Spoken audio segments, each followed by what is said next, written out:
Tea time. Did you hear the story about the two young men who were hanging out at the park?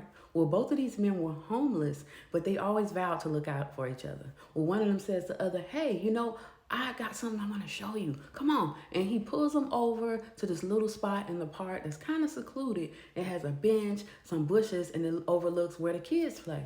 And he says, see, watch, this woman coming up. And the woman definitely comes up. She has like a stick in her hand because she's blind. And she has 2 plates of food in the other hand. And he says, she sits down on that bench. She comes here every day at 12:30. And she eats one of the plates of food and leaves the other plate behind.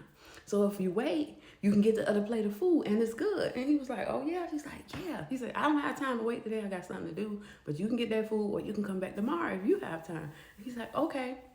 So he sits and watches the woman for a few seconds, and then he's like, you know what? I'm going to go talk to her. He goes over to the bench, and he says, is it okay if I sit down? She says, of course. And then she scoots over, and he sits next to her and says, how you doing, ma'am? She says, I'm doing fine. How are you? He says, I'm doing fine. And she says, you know what? Your voice sounds familiar. Is it okay if I touch your face? And the guy says, okay. And she starts to feel on his features.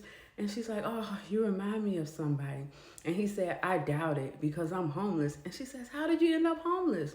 And he said, oh my gosh, it was my family. And she said, oh, they were abusive to you, weren't they? And he says, no, actually they weren't. They were good people. It's just that they were too good.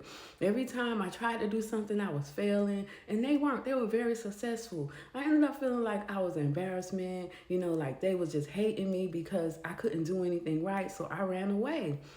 And she said, oh, you remind me of my grandson. And she said, that's actually why I'm here. He and I used to come here all the time, and we would people watch. And he said, how was you people watching with your grandson? And she laughed, and she said, well, it was like a game. He would describe the people to me. And it was so much fun. We'd have lunch, and then we'd leave. And he says, oh, I'm so sorry to hear that. She says, yeah, me too. It's been a while since I've seen him after he ran away. And I'm pretty much about to give up hope that he'll come back because I come here every day just to see if I can run into him. And he says, please, ma'am, don't give up hope. Promise me you won't give up hope on him.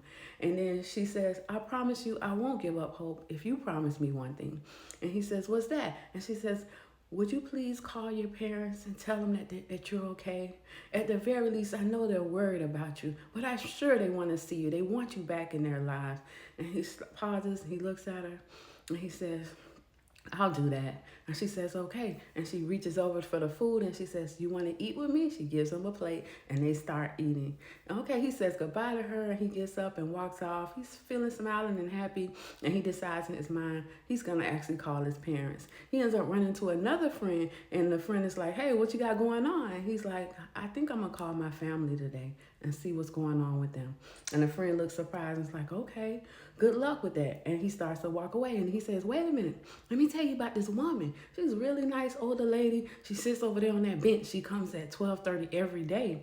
She ends up bringing 2 plates of food. You can get the second plate of food after she leaves. So it's right over there. And the guy's like, oh yeah. And he said, I'm gonna go check it out. So the guy walks over there and he sees the lady still sitting on the bench. And he walks up cautiously and he says, hello? And she says, who's there?